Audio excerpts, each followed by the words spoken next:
What if I told you that behind reggae's greatest hits lie stories of struggle, passion, and unforgettable final moments? From Bob Marley's last words to Uroy's final moments, the voices of these reggae legends still resonate today. Yet, some of their final words reveal a raw, heartbreaking side we rarely get to hear.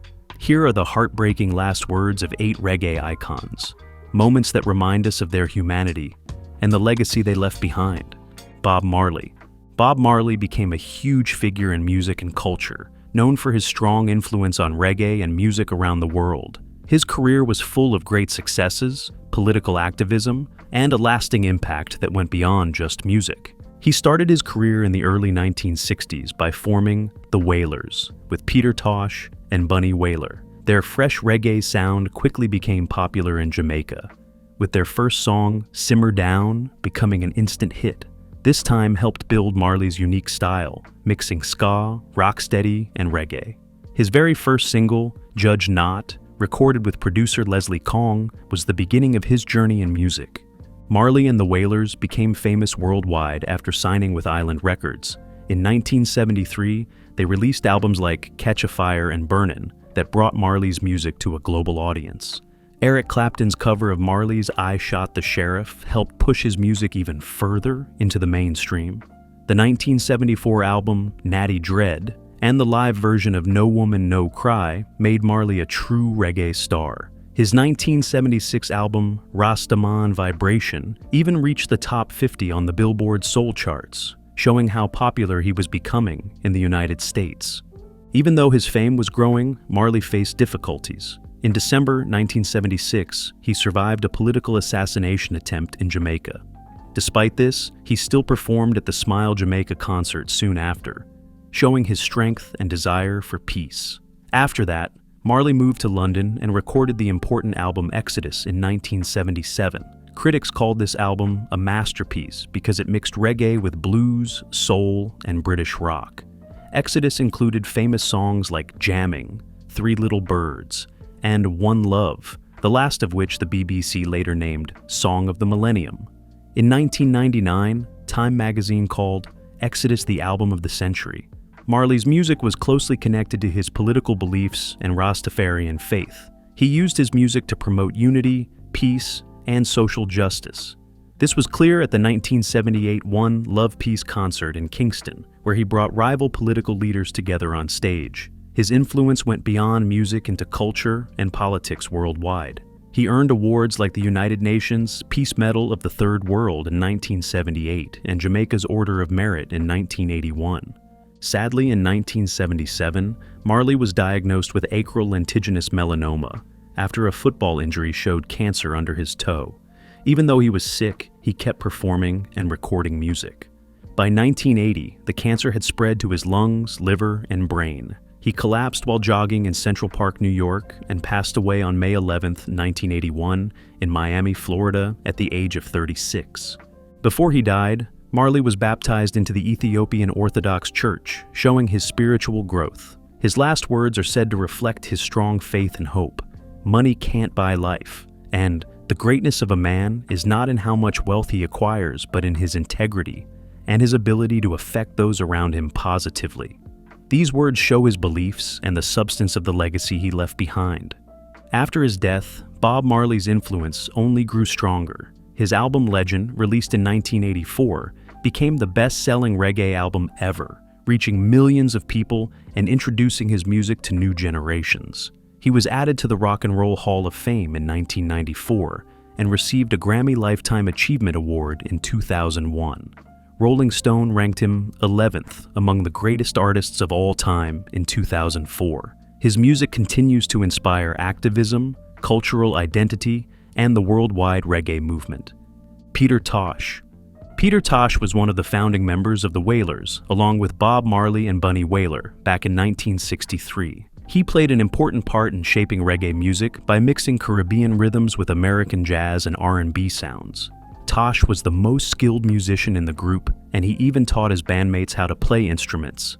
This helped the band succeed early on, with hits like Simmer Down in 1964. Tosh's lyrics were often strong and political, setting him apart from the others. He co-wrote some of the Wailers' most famous songs, such as I Shot the Sheriff and Get Up, Stand Up. The latter became a powerful song for fighting against unfair treatment and standing up for rights. Tosh's deep baritone voice and his firm views on issues like racial equality, substance legalization, and fighting colonial rule made him a strong and important voice in reggae and music worldwide. But as Bob Marley became the main focus of the Wailers in the early 1970s, tensions grew. This led Tosh to leave the group after their album Burnin' in 1973 to start his solo career. Tosh's solo career was built on his dedication to activism through music. His first solo album, Legalize It in 1976, boldly called for the legalization of substances. Because of this, the album was banned in Jamaica, but it still earned praise around the world and even made it onto the top 200 albums chart in the United States. The title song became an anthem for substance legalization supporters and Rastafarians everywhere.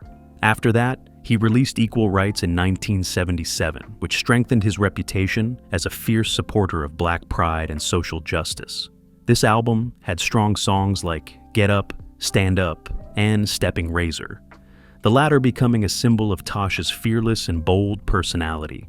In 1978, Tosh signed with the Rolling Stones record label, Rolling Stones Records, and released Bush Doctor. This album included collaborations with Mick Jagger and Keith Richards and helped Tosh reach a wider audience.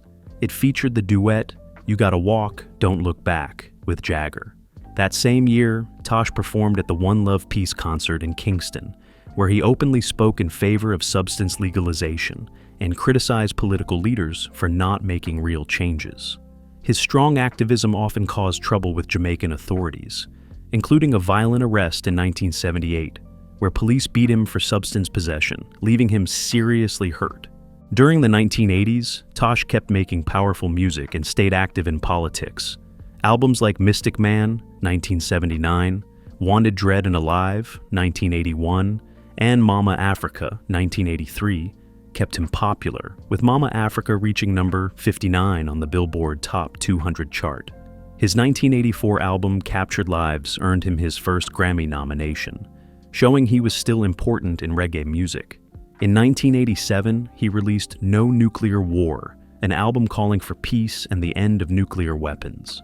This album won him the Grammy Award for Best Reggae Album that year, marking a comeback and gaining international respect, shortly before his death. Peter Tosh's life ended tragically on September 11, 1987, when he was killed during a home invasion in Kingston, Jamaica. His death shocked fans and the music world everywhere. Known for his fearless activism and strong stand on justice, Tosh's last words are remembered as showing his lifelong commitment to his beliefs and his people. While exact quotes differ, he is often remembered saying things like, "I am a soldier in the army of Jah," showing his deep dedication to Rastafari and fighting against oppression. Tosh's legacy is that of a revolutionary artist who used his music as a tool against injustice and a light for human rights. After his death, he was honored with the Jamaican Order of Merit in 2012 for his contributions to music and social activism. His influence lives on in reggae and beyond, inspiring many generations to stand up for equality and freedom. Gregory Isaacs. Gregory Isaacs was born in 1951 in Fletcher's Land, a part of Kingston, Jamaica. Early in his career, Byron Lee noticed his talent at a local show and helped him record his first single called Another Heartache in 1968. He used the name Winston Sinclair then. Although the single was not a big hit, it started his long career. Isaacs became known for his smooth and emotional singing, and he mixed love stories with messages about society in his songs. Isaacs became famous in 1973 when he released My Only Lover. This song is often called the first lovers rock song and helped make him a rising star in reggae music. He released it on the African Museum label, which he started with Errol Dunkley. After that, Isaacs worked hard and released many songs. His writing grew deeper as he sang about social problems, love, and his Rastafarian faith. He also grew dreadlocks to show his beliefs. Working with the famous producer Lee Scratch Perry at Black Ark Studio, he made songs like Mr. Cop and Black Against Black. These songs had haunting tunes and talked about police violence and life in poor neighborhoods.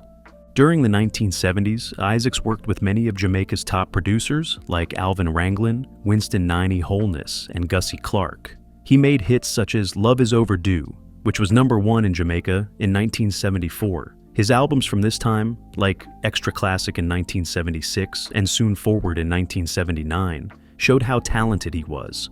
He mixed the strong spiritual feelings of roots reggae with the smooth style of lovers rock. By the late 1970s, Isaacs was one of the biggest reggae stars. He toured a lot in the US, UK, and other countries, standing alongside famous artists like Dennis Brown and Bob Marley. Isaacs' most famous album came out in 1982 and was called Night Nurse. The album included the hit songs Night Nurse and Cool Down the Pace, which became popular all over the world. Even though he faced personal problems like substance abuse, he kept making music that touched many people. His mix of reggae with soulful and romantic sounds helped make lovers rock popular, while his roots reggae songs kept sharing messages about resistance and social issues.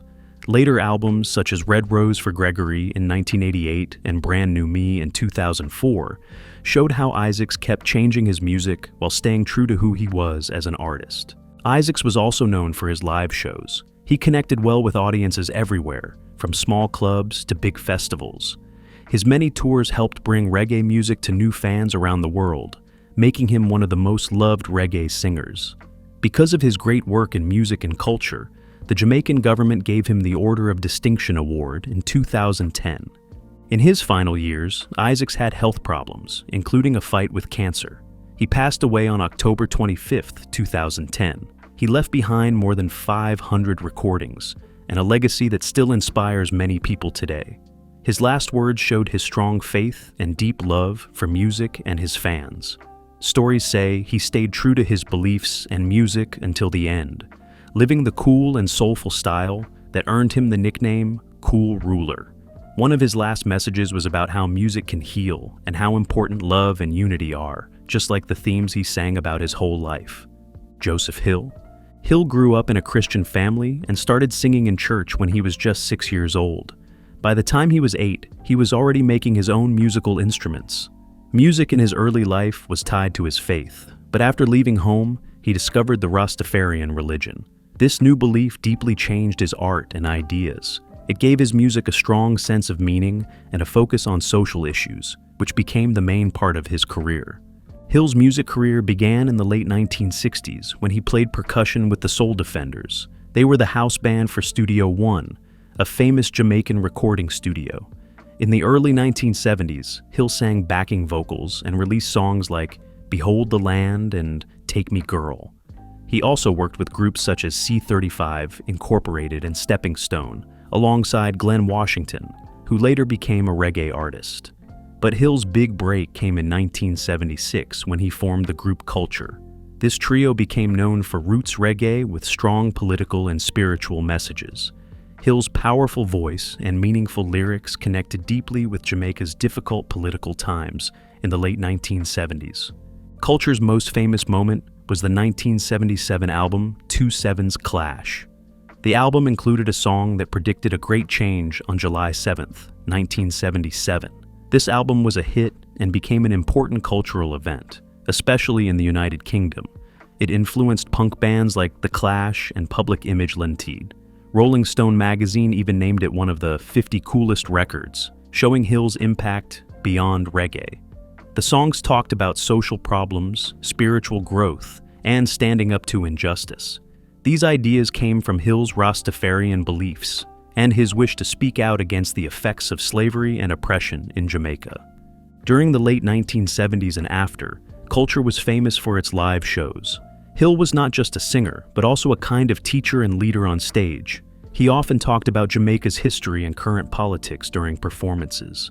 His music pushed for peace and unity, with songs like Stop Fussing and Fighting, addressing violent political fights in Jamaica. The group toured widely in the US, Europe, and Africa, growing their influence worldwide. Hill's wife Pauline helped manage the band on the road and kept the group going strong. Hill's work in reggae earned him many honors. He was added to the Jamaican Reggae Walk of Fame and won the 2005 Independence Award from Jamaica's Prime Minister.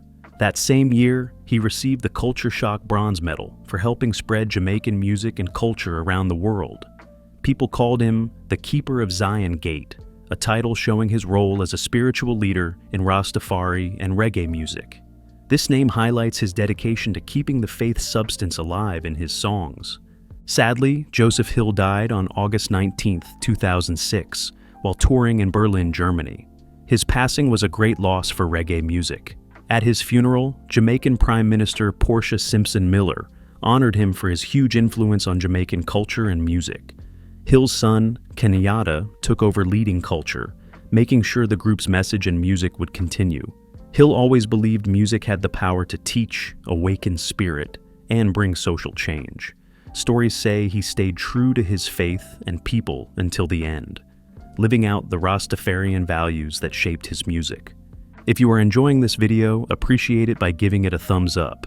And if you have not subscribed, what are you waiting for? Hit that subscribe button. Alton Ellis. His music career started in the late 1950s when he teamed up with Eddie Perkins to form Alton and Eddie. In 1959, they recorded their first hit called Muriel for Studio One. Ellis wrote this song himself while working as a laborer. This marked the start of a long career known for his soulful voice and honest songwriting. Early on, Ellis showed he could sing different styles by recording slow rhythm and blues songs like My Heaven, Lullaby Angel, and I'm Never Gonna Cry, which showed his smooth voice and deep feeling.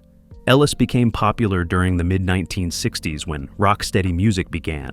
Rocksteady was slower and more soulful than ska, with stronger bass and nice vocal harmonies. His 1967 song, Rock Steady, made with Tommy McCook and the Supersonics, helped name and make the style famous. During this time, Ellis made many hits for Studio One and Treasure Isle labels. Songs like Girl I've Got a Date, Cry Tough, and Let Him Try were big in Jamaica and also known around the world. Girl I've Got a Date became his most famous song and inspired many other versions, including Sean Paul's and Althea and Donna's hit Uptown Top ranking. In the late 1960s and early 1970s, Ellis worked with top producers like Bunny Lee and Keith Hudson, and he started producing his own songs too. His music often talked about important issues like violence and unfairness. Songs such as Don't Gamble with Love and Dance Crasher asked for peace and unity during hard times in Jamaica. He also worked with Lloyd Daly on hits like Deliver Us and Back to Africa, which were released in the UK and helped him become known in British reggae. Ellis toured internationally, including a famous UK tour in 1967 with Ken Booth and the Soul Vendors. This helped bring rocksteady and reggae music to new places. After living in Canada for a while, Ellis moved to the UK in 1972. There, he kept recording and performing, although he was less popular than before. In the 1980s, he worked with new producers like Henry Junjo, Laws, and Sugar Minot, adapting to the changing reggae scene but keeping his original sound. He also opened a record shop and started his own label in South London, helping reggae grow outside Jamaica. Ellis's influence goes beyond reggae. His 1968 song Mad Mad introduced a music pattern called the Mad Mad rhythm. This rhythm was later changed by Henry Junjo Laws into the Diseases rhythm, used by Yellowman in Zungu Zungu Zungu Zang. This song was sampled by many hip-hop artists like KRS-One and Tupac Shakur. This shows how Ellis helped shape not only reggae, but also other music styles around the world. Ellis got important awards later in life. In 1994, the Jamaican government gave him the Order of Distinction for his key role in Jamaican music. In 2006, he was added to the International Reggae and World Music Awards Hall of Fame. These honors showed how much he meant to music and culture. Alton Ellis died on October 10, 2008 in London after a long illness. People who knew him say he stayed humble and thoughtful until the end. He believed strongly in the power of music to heal and bring people together. He often said, "Music is my heart and soul. It's the language that connects us all." This idea was at the heart of his life and work, and it still inspires many today.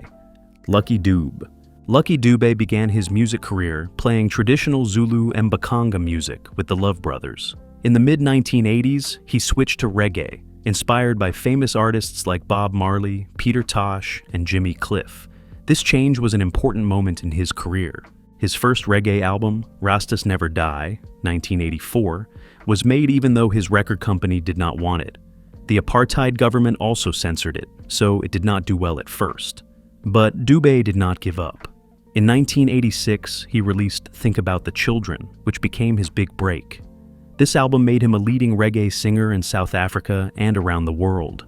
After that, he made many popular albums like Slave, Together as One, Prisoner, House of Exile, Captured Live, Victims, and Trinity.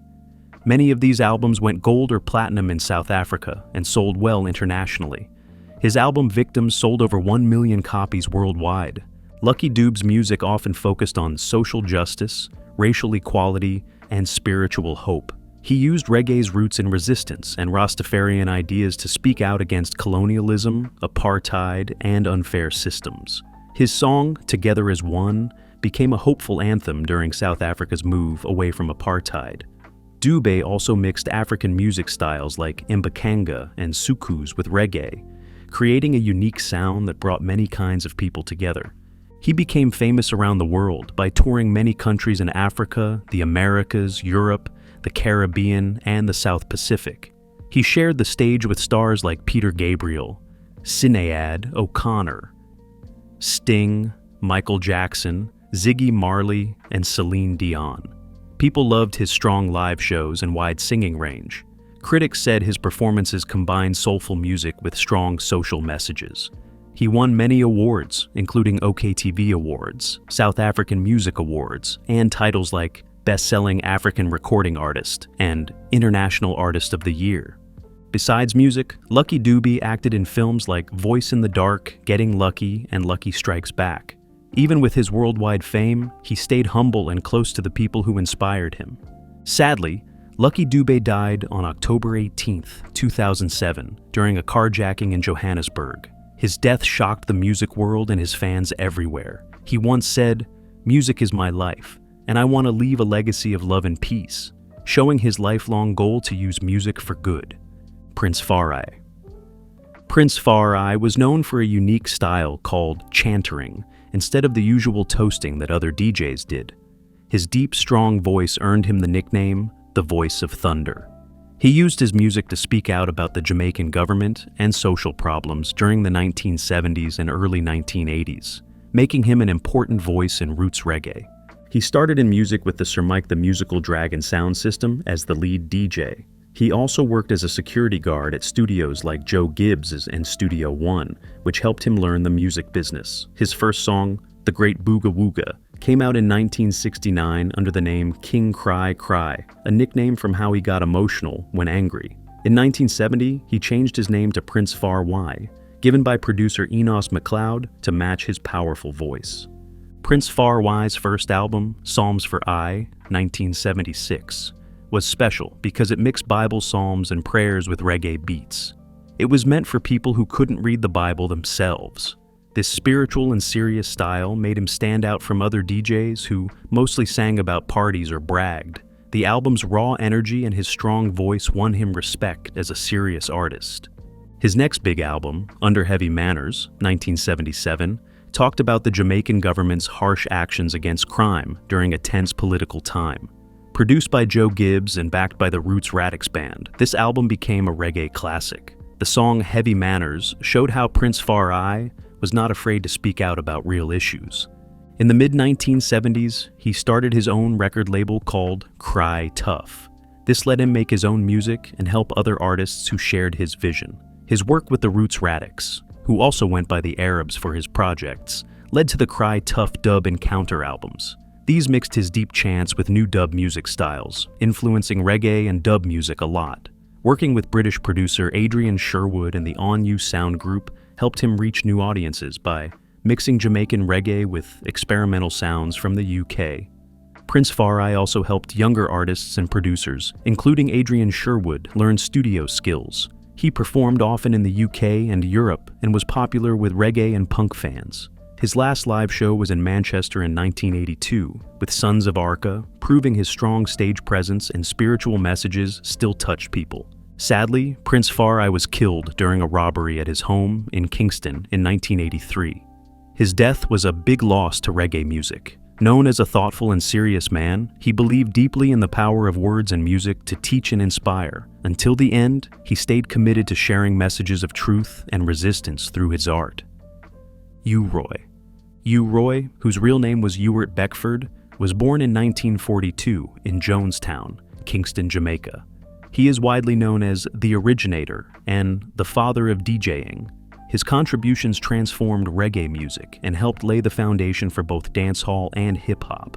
Uroy began his career in 1961 on Dickie Wong's sound system, then called Dr. Dickie's. There, he developed a unique style of toasting that turned DJs from background figures into stars. He gained valuable experience on major sound systems like Sir George the Atomic, Coxsone Dodds, and King Tubby's Hometown Hi-Fi, refining a smooth, melodic style that set him apart from pioneers like Count Machuki and King Stitt. His big break came in 1970 when John Holt, lead singer of the Paragons, heard him toasting over a Duke Reed track at a dance. Holt introduced him to Reed, leading to a recording deal with Treasure Isle Records. Uroy then released major hits like Wake the Town and Wear You to the Ball, both of which became hugely popular in Jamaica. At one point, he held the top 3 positions on the charts for 6 weeks with Wake the Town, Rule the Nation, and Wear You to the Ball, the latter staying number 1 for 12 weeks. These songs highlighted his ability to blend rhythmic speech with catchy melodies, helping turn toasting into a respected art form and paving the way for the rise of dancehall. Throughout the 1970s, Uroy collaborated with leading Jamaican producers including Lee Scratch Perry, Bunny Lee, Phil Pratt, Sonia Pottinger, Rupee Edwards, Alvin Ranglin, and Lloyd Daly. He continued evolving as an artist. His 1971 version of the Paragons' The Tide is High, and his vocal contribution to Kingston 12 Shuffle for Bob Marley and the Wailers reflected his generosity and close ties within the reggae community. In 1975, his album Dread in a Babylon became a hit in the UK, introducing DJ culture to a global audience. Signing with Virgin Records and working with producer Prince Tony Robinson led to further success with albums and international hits like Chalice in the Palace and Natty Rebel. In 1978, Uroy launched his own sound system, Stir Gav, named after his sons. This platform helped launch the careers of emerging DJs like Ranking Joe, Jaw Screw, Charlie Chaplin, Super Cat, and Josie Wales, all of whom played key roles in shaping the dancehall genre. Uroy's impact also reached beyond Jamaica, influencing the early development of hip-hop in New York City, where toasting evolved into rapping. Artists like Shabba Ranks regard him as the foundation of the DJ's style. Despite his fame and longevity, Uroy remained grounded, earning admiration both on stage and in the studio without seeking the spotlight. Sadly, Uroy passed away in February 2021 at the age of 78, following a heart attack after kidney surgery. Though he understood the significance of his accomplishments, he remained humble.